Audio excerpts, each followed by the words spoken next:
Bismillahirrahmanirrahim. Wa nabshuhu ba'da dafnihi lin naqli wa ghairihi haramun illa lid darurati bi an dufina bila ghaslin wa huwa wajibul ghasli fayajibu nabshuhu, dan menggalinya mayat sesudah menanamkannya mayat digali untuk dipindahkan dan lain dipindahkan itu adalah haram. Tidak boleh. Kubur aku dibangki-bangki dah boleh.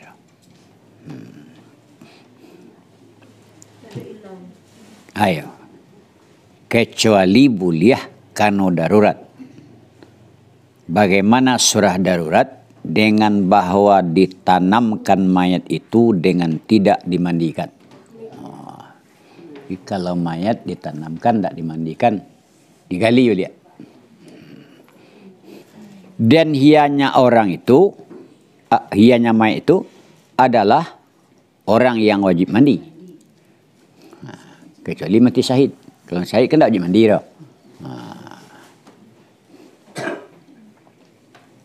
Jadi fayajibu, maka wajib menggalinya kubur, menyelusuri bagi memandikan mayat.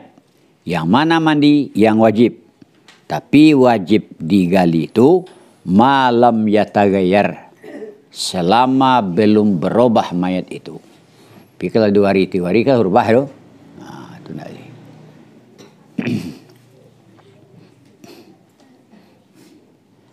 Qala fi syarhil muhazzabi,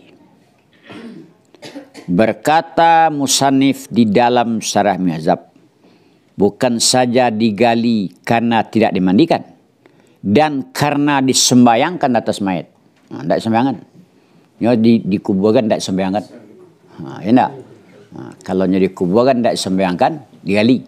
Bukan karena tidak dimandikan saja. Itu kata dalam syarah muhazzab. Jadi tidak cukup sembahyang gaib itu ya? Tak. No. Nyamang ko boleh hak sembahyang gaib dari sembahyang orang dulu. Contohnya sembahyang buat lambi orang mayat atau kubur. Kamu lihat sembahyang atau kubur. Lah sembahyang orang dulu.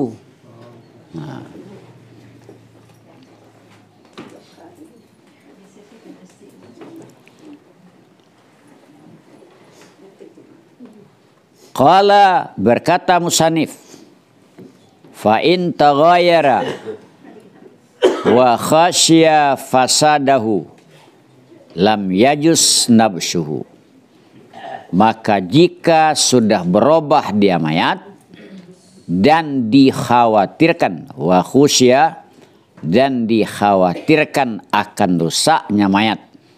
Kalau rusak yo tu tangga yang tanya di kubur di bengki endak. Bagaimana kalau itu? Lam yajuz, tidak boleh menggalinya mayat. Bangko itu, bangko tidak boleh menggali karena barang yang pada barang, karena menggali yang pada menggali itu dari meruntuh kehormatan mayat. Tidak maragui mayat. Paham?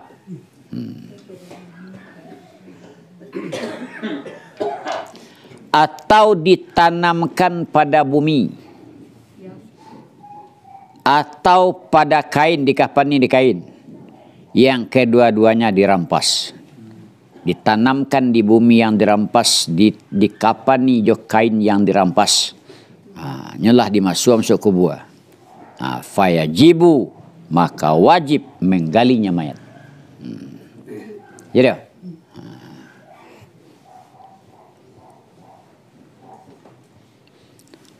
wa in taghayyar, lo dah. Sekalipun jika berubah. Ya, kalau tanah orang digali di kuburan, atau jo kainan dirampeh dikapani, wajib digali walaupun lah rusak mayat itu, lah berubah mayat itu.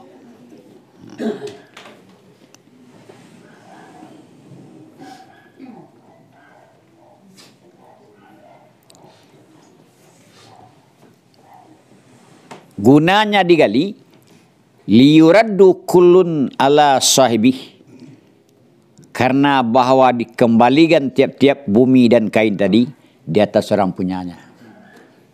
Siapa punya kain, balik engkau punya. Siapa punya tanah, balik tanah balik.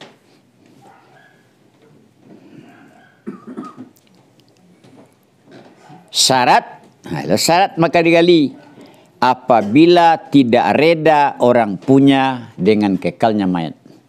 Tapi kalau redanya tidak ada. Dia redanya dikubur tidak ada.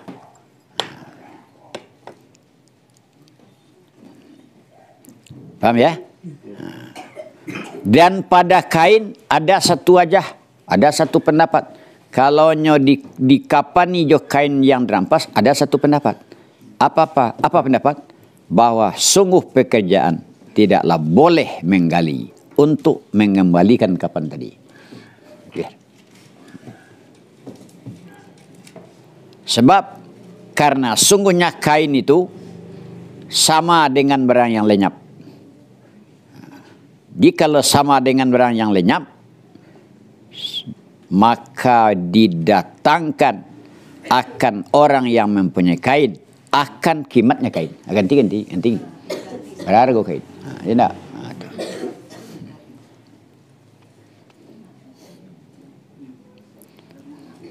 Atau boleh juga digali atau jatuh pada kubur, artinya ke dalam kubur harta. Kiranya harta sesudah tertimbun terkena harta jatuh ke bawah. Ya enggak? Apa itu harta? Cincin lah atau lain cincin. Jatuh cincinnya. Dan mengkait akan ini, maka digali kubur dia dengan harta yang jatuh. Mengkait akan ini oleh musannif dengan apa kait? Dengan barang. Apabila menuntut akan harta itu oleh orang yang punya harta. Tak biasalah jadi orang. Anda jangan gali loh. Ya jadi orang punya harta itu biasalah. Jangan gali loh. Itu musannif dia. Dan tidak menyesuai mereka ulama fuqaha di atas musannif, di atas mengkait itu. Tak ada kait itu, tak sesuai. Kan kait tadi. Kaitnya kalau tidak dituntut oleh orang yang punya. Jadi kalau ulama fuqaha yang lain, baik dituntut oleh yang punya, walaupun tidak dituntut, namun digali. Paham? Tak. Musannif mengarang kitab fuqaha. Enam fuqaha yang lain, itu lain lalu. Walaupun musannif masuk fuqaha, ya enggak? Tapi dan selain beliau tidak menyetujui. Kan ulama kan banyak. Kan ada sependapat ulama tu. Ya enggak? Itulah panjangnya. Wadufina, atau ditanamkan mayat itu bagi lain kiblat. Oh, dah ke kiblat dah ada ramai tu. Agali lah tu. Dia maka wajiblah menggalinya mayat selama belum berubah dia mayat, dan wajib menghadapkan mayat bagi kiblat kama taqaddama.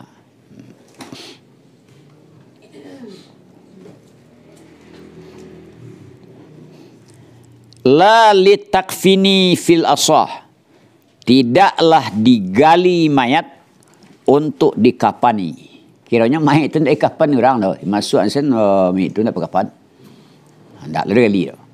Tidak digali untuk dikafani. Menurut pendapat asah. Sebab karena yang dimaksud dari kapan itu kan menutup. Padahal sungguhlah menutup akan mayat itu oleh tanah. Itu tanah leh. Ya.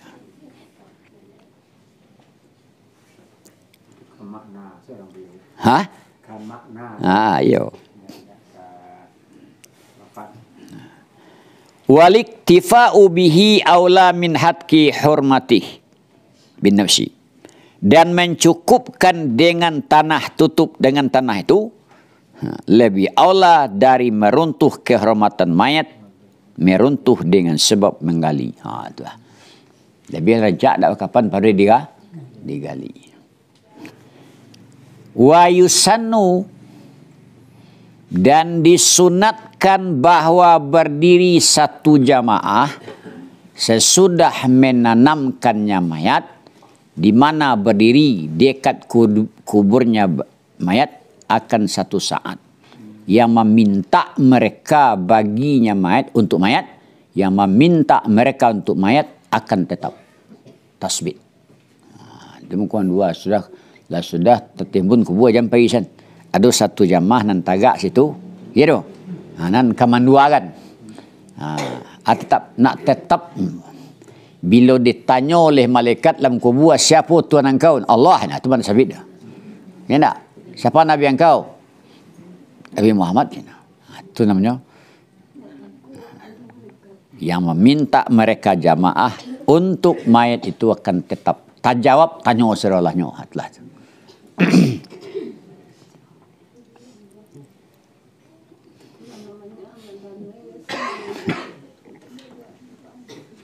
Merawikan Abu Daud dan Hakim. Hadis ko ya. Yo. Berkata dia Hakim, hadis itu sahih isnad. Dari mana Abu Daud merawikan dari Utsman radhiyallahu anhu? Anda, kok hadisnya kah? Ya doh.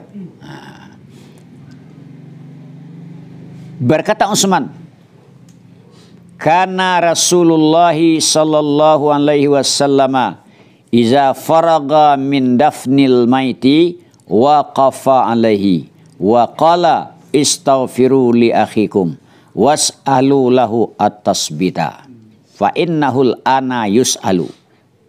Itu si Nabi dia. Hadis apa? Saya isnad dia. Merawikan Abu Daud dan Hakim, dan berkata Hakim, hadis itu sahih isnad. Dari mana diriwayatkan? Dari Utsman radhiyallahu anhu. Apa itu barang yang diriwayatkan? Berkata dia Utsman. Apa itu kata Utsman? Adalah Rasulullah sallallahu alaihi wasallam apabila sudah selesai Nabi dari menanamkan mayat, berdiri Nabi di atasnya mayat. Dikubur ya. Dan berkata dia Nabi, minta ampunkan olehmu bagi saudara kamu. Ya doh. Dan minta olehmu untuk saudara itu akan tetap. Mak tajab tanya malaikat dalam kubur. Fa innahul ana, maka sungguh saudara kamu sekarang sedang ditanya. Sudah terkubur, tertimbun dia. Tanya. Tak bidah dia. Yang cecim bidah. Kurang ke bidah sudah Allah. Dan ibarat sarah muhazab, aku ibaratnya yustahabbu ayyam kusa alal qabri ba'da dafni sa'atan yada'u lil maiti wa yastaghfiru lahu. Itu ibarat sarah muhazab dah. Ini. Dan ibarat sarah muhazab adalah disunatkan bahwa tetap seseorang di atas kubur sesudah ditanamkan, tetap itu akan satu saat yang mendoa dia orang untuk mayat dan meminta ampunkan dia orang bagi mayat.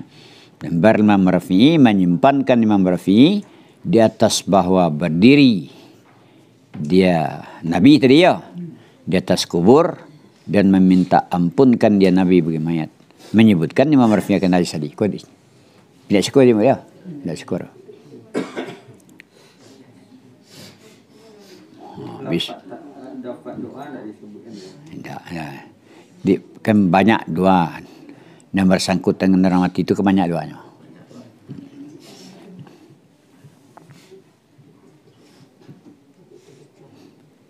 Tak baca. Tahlil lah ya. Tahlil surat tahlil doa. Ya betul. Betul kerja tu. Yang cik lebih dah. Surat doa ya doa. Ada? Sebagian orang mengecekkan binaan. Jadi ini kalau sudah terkumpulnya pergi sini. Ya. Wa yusannu li jirani ahlihi tahiyatu ta'amin yasba'uhum yaumahum wa lailahum. Disunatkan bagi tetangga ahli mayat apa yang disunatkan, menyediakan makanan yang akan mengenyangi makanan akan mereka keluarga, makanan di hari mereka dan di malam mereka. Terus malam dia. Sebab karena sibuk mereka keluarga dengan rusuh dari mayat. Nah, sedang rusuh. Ya, kalau sedang rusuh tu bah. Tentu awak memikirkan rusuhnya, sediakan makannya. Wa yulahi wa yulahu, dan banyinya nyinyia dia orang, tahu nyinyia di atas mereka keluarga pada makan. Acak-acok makalah gue, makalah akan sebenarnya makalah hagian sentuhan yang sendak dah lihat malihnya dia acak-acok suruh makan.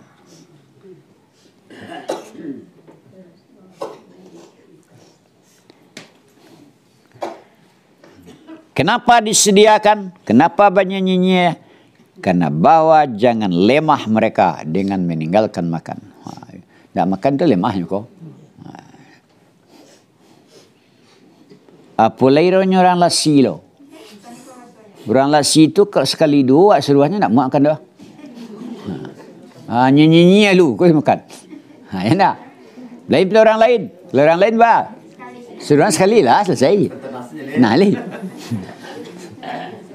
Orang lasi kau tinggi sengkutannya. Nah, tinggi sengkutan. Mau ji, dia soal namanya ruah yang kau tak. Ai, ini baik sini kau. Kau sudah nak yo. Ya nak makan sekali. Kalau isen tu soasi zaman. Nah ya, itu. Ai sampai kalau orang lasi sampai kan kaji no. Tapi kalau orang lain, dah do. Bukan lain lah sudah do. Nah, sampai sudah nak susuruhnya leh. Itu nyinyir ya. Karena banyak lemah mereka dengan meninggalkan makan. Dan haram menyediakan makanan bagi orang yang makia-makia. Oh iya, waris keluarga nak makia-makia. Jangan dia lah makanan. Tuan Allah bagi. Ya, nama bilang-bilang aku. Jangan. Haram makan, haram awak. Awak menyediakan tu dosa. Sebab itu, karena Allah marah kepada orang yang nahiyah tadi. Siapa nahiyah saya? Orang makia-makia ya. Bangku haram, karena sesungguh memberi makan itu menolong di atas maksiat. Tambah kadang saronya kia. Ya dah, tambah kanyang, tambah kadang saronya makia ko.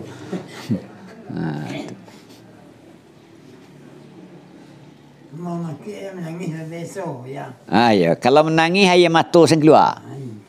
Ada baru. Itu dia. Allah ya mangkonya sari guanya. Badel ligo peninggalan waya. Itu dah lihat dia.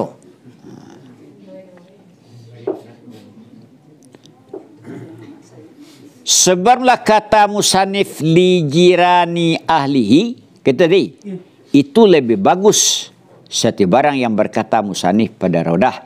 Dari mana lebih bagus? Dari kata Imam Rafi'i. Apa kata Imam Rafi'i? Li jirani. Li jadi kalau tadi li jirani ahlihi. Kalau di Rafi'i li jirani. Kenapa lebih bagus? Kau betul tak? Karena masuk padanya li jiranihi itu barang jikalau ada mayat di satu negeri dan keluarganya mayat di lainnya negeri. Oh, itu. Contohnya orang mati Jakarta, keluarganya di Lasi. Sunat jawab menjamu keluarganya di Lasi itu. Tapi kalau jiranihi, ya doh, kalau jiranihi tentu orang di Jakarta kan, sekalian Jakarta kan. Tidak sunat menjamu keluarganya di rumah kau. Paham? Itu kalau di Siko sekadar manjang muat saja. Nah, iya betul lah. Mau waris saja. Ya, itu. Soalnya serancanya ya disiapkan makanan ya. Yang jauh dari kerabatnya itu sama dengan kalau sama jiran, bah.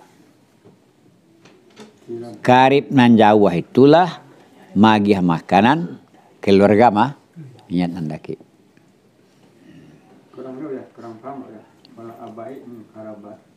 Tetangga tadi kan menyediakan makanan untuk keluarga mayit. Ya. Tetangga ada. Nah, karibnya nan jauh. Tidak. Karibnya nan jauh. Karib ko ada karib mendaki, ada karib nan jauh. Yo. Karib ko ada dua, ada karib mendaki, ada karib nan jauh. Contohnya. Orang sabapa karib ada. Sapak agak jauh daripada Orang sainya. agak lebih jauh. Tu ah. Orang sainya. Tu karib jauh haru. Kalau sapak karib man daki. Di karib menjauh itu sama tugasnya dengan tetangga. Nyo siapkan pula makanan untuk ahli mayat. Tak tempat tinggal loh. Kau kan yang jauh dari karibnya mayat. Itu kan karib mayat yang jauh haru. Dan dalil pada demikian adalah kata Nabi SAW. Tatkala datang akan Nabi kabar terbunuhnya Ja'far bin Abi Talib di peperangan Mu'tah. Oh, itu. Imam Ja'far terbunuh di peperangan Mu'tah. Apa kata Nabi? Isna'u li ali Ja'far ta'aman. Bikin olehmu untuk keluarga si Ja'far akan makanan. Maka sungguh datang akan mereka keluarga itu barang yang akan menyibukkan barang akan mereka. Kerusuh tadi itu. Merawikan akan hadis Abu Daud dan lain Abu Daud. Dan menghasankan akan hadis Imam Turmuzi. Berkata hakim, hadis itu sahih isnad. Itu dasarnya dia.